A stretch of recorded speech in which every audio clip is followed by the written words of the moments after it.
This story is from a long, long, long time ago.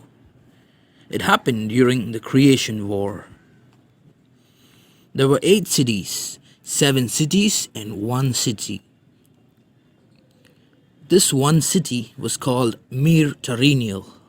It was ruled by a man called Selitos. He had the power of sight.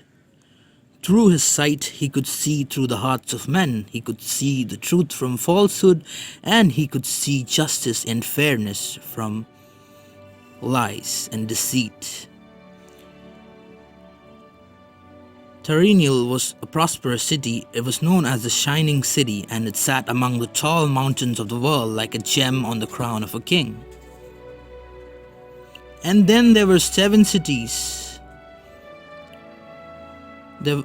The Creation War was high on these cities. The war had lasted so long that folk could hardly remember a time when the sky wasn't dark with the smoke of burning towns. Famine and plague were everywhere, and in some places there was such despair that mothers could no longer muster enough hope to give their children's names. The other 7 cities, though lacking Selitos' power, found their safety elsewhere. They put their trust in their thick walls, in stone and steel. They put their trust in strength of arm, in valor, bravery, and blood. So they put their trust in Lanre. Lanre had fought since he could lift a sword, and by the time his voice began to crack, he was already the equal of a dozen older men. He married a woman named Lyra, and his love for her was a passion fiercer than fury. Lyra was terrible and wise, and held a power just as great as Lanre. For while Lanre had the strength of his arm and the command of loyal men, Lyra knew the names of things, and the power of her voice could kill a man or still a thunderstorm. So Lanre was a warrior, a great warrior, a legendary warrior, and Lyra was a namer. She had the power to invoke things. Her voice had that power to do anything. And years passed. Lanre and Lyra stood side by side and fought the tides. Lanre was always there where the battle was the thickest, where he was needed the most. And one fine day, Lanre fought a beast. There was a surprise attack, and the battle was known as the Black of Drossen Thor. The word black means battle. And in that battle, Lanre slays the beasts. But Lanre brings victory to his side with his life. Lanre is dead. After the battle was finished, the enemy was set beyond the doors of stone. The survivors found Lanre's body, cold and lifeless, near the beasts he had slain. The word of Lanre's death spread quickly. In the midst of silence, Lyra stood by Lanre's body and spoke his name. Her voice was a commandment. Her voice was steel and stone. Her voice told him to live again, but Lanre lay motionless and dead. In the midst of fear, Lyra knelt by Lanre's body, breathed his name. Her voice was a beckoning. Her voice was love and longing. Her voice called him to live again, but Lanre lay cold and dead. In the midst of despair, Lyra fell across Lanre's body and wept his name. Her voice was a whisper. Her voice was echo and emptiness. Her voice begged him to live again, but Lanre lay breathless and dead. Lanre was dead. Lyra wept brokenly, touched his face with trembling hands. All around men turned their heads, because the bloody field was less horrible to look upon than Lyra's grief. But Lanre heard her calling. Lanre turned at the sound of her voice and came to her. From beyond the doors of death, Lanre returned. He spoke her name and took Lyra in his arms to comfort her. He opened his eyes and took his best to wipe away her tears with shaking hands, and then he drew a deep and living breath. Lanre was alive. And so on. Everybody shouted, Lanre and Lyra, their voices like thunder. Our Lady's love is stronger than death. Our Lady's voice has called them back from death. Together they have beaten death. And it was victory. But the war continued, and just like before, Lanre and Lyra kept fighting side by side, making the future seem lesser grim, and hope was booming. Years passed. The Empire's enemy grew thin and desperate. Even the most cynical of men could see the end of the war was drawing swiftly near. And then the rumors began to spread. Lyra was ill. Lyra had been kidnapped. Lyra had died. Lanre fled the Empire. Some said Lanre has gone mad with grief and pain, searching for his dead wife everywhere. And then one fine day Lanre arrived in Mir Tariniel, the city of Selitos, with his army. And Lanre asked Selitos to walk with him outside the city. Selitos agreed, hoping to learn the truth about of Lanre's trouble and offer him a comfort a friend can provide. Together they walked the mountain paths. Lanre leading the way, they came to a high place in the mountains where they could look out over the land. The proud towers of Mir Tariniel shone brightly in the last light of the settling sun. After a long time, Selitos said, I have heard terrible rumors concerning your wife. Lanre said, You have given me enough, old friend. Salanxi, I bind you by the name of stone. Be still as stone. And thereby Lanre bound Selitos. And Selitos couldn't move. Selitos couldn't budge an inch. He was there only with his solely through the power of his eyes, through the power of his sight. He could see everything, but he couldn't move even a bit. Selitos was shocked because Lanre was a warrior and not a namer. He could not control things by the power of his voice. The greatest namers were Alep, Eax, and Lyra. Lanre had no gift for names. Nevertheless, Lanre's power lay on him like a great weight, like a vise of iron, and Selitos found himself unable to move or speak. He stood still as stone and could do nothing but marvel. How had Lanre come by such power? And as time passed by, Selitos kept watching. The night had settled on the mountains, and Mir Tariniel was being burned and butchered.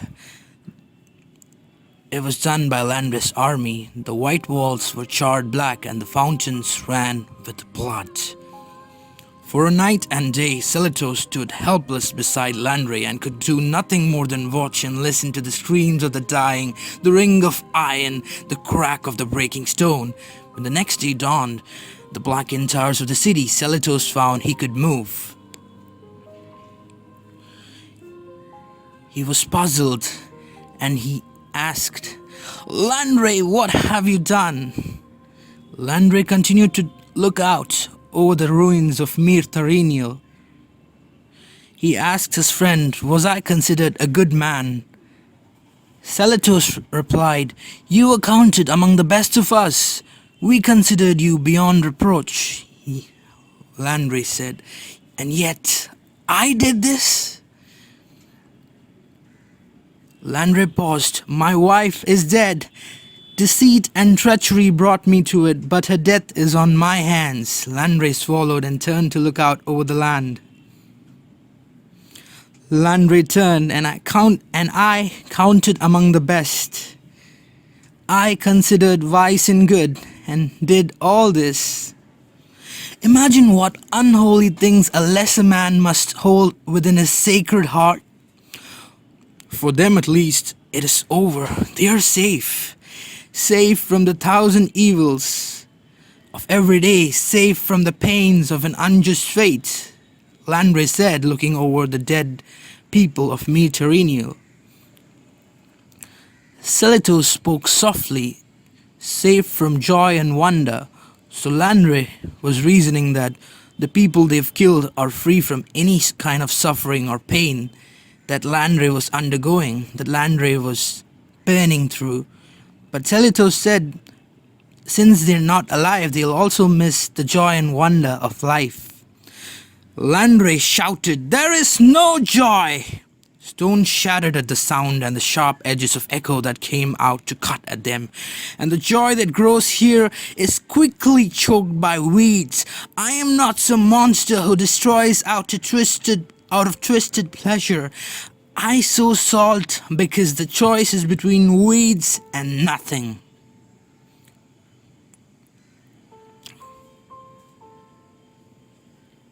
You are not mad, Lanre, Seleucus admitted. I see no madness in you.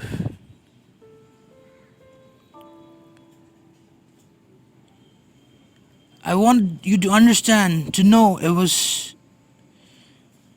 And then Lanre said, this world is like a friend with a mortal wound. A bitter draught given quickly only eases pain. Seleucus said, so you want to destroy the world? You are not mad, Lanre. What grips you is something worse than madness. I cannot cure you. Will you kill me to cure me, old friend? Lanre laughed again. Ha ha ha. Terrible and wild. Then he looked at Seleucus with sudden desperate hope in his hollow eyes. Can you? Can you kill me, Seleucus? Seleucus looked at his old friend. He saw how Lanre, nearly mad with grief, had sought the power to bring Lyra back to life again. Out of love for Lyra, Lanre had sought knowledge where knowledge is better left alone, and gained knowledge at a terrible price. Lanre had named the art of naming. Lanre had went far and wide to the depths of hell and beyond to learn the power of naming so he could bring his lady love Lyra back to life, just like Lyra brought him back to life. However, he tried. He called Lyra's name, and yet she wouldn't come back to life. So this time, Lanre's power forced him to return from sweet oblivion. Lanre tried to kill himself, but he couldn't. His newfound power was keeping him immortal. It was forcing him to live. He couldn't sleep, he couldn't rest, and he couldn't take his life away. Seleucus looked at Lanre and understood it all. Before the power of his sight, these things hung like dark tapestries in the air about Lanre's shaking form. Seleucus said, I can kill you, Lanre, for an hour, for a day, but you would return, pull like an iron to a magnet. Your name burns with the power in you. I can no more extinguish it than I could throw a stone and strike down the moon. Lanre said, but I knew the truth. I am no longer the Lanre you knew. Mine is a new and terrible name. I am Haliax, and no door can bar my passing. All is lost to me. No Lyra, no sweet escape of sleep, no blissful forgetfulness. Even madness is beyond me.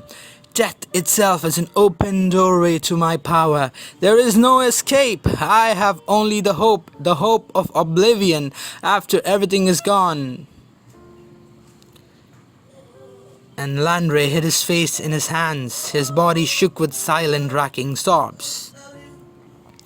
So Lanre wanted to destroy the world because there was nothing left for him, and he believed that there was so much pain in the world that life was not worth living. In spite of all that happened, Seleucus looked at Lanre with pity. Is there nothing then, no hope? There is sweetness in life, Lanre, and even after all of this, I will help you look for it, if you try. No, said Lanre. He stood to his full height, his face regal behind the lines of his greave.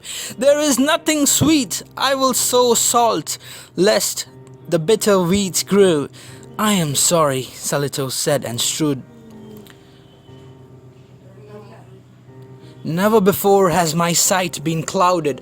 I fail to see the truth inside your heart. Salitos cursed Lanre. By the Salitos pulled out a glass and started an enchantment. He raised the stone and drove its needle point into his own eye. May I never again be so blind. A great silence had descended.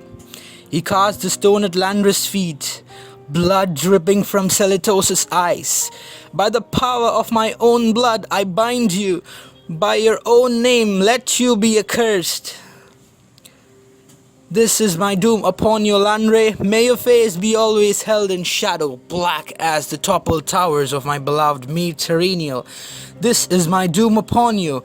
Your own name will be turned against you, that you shall have no peace. Lanre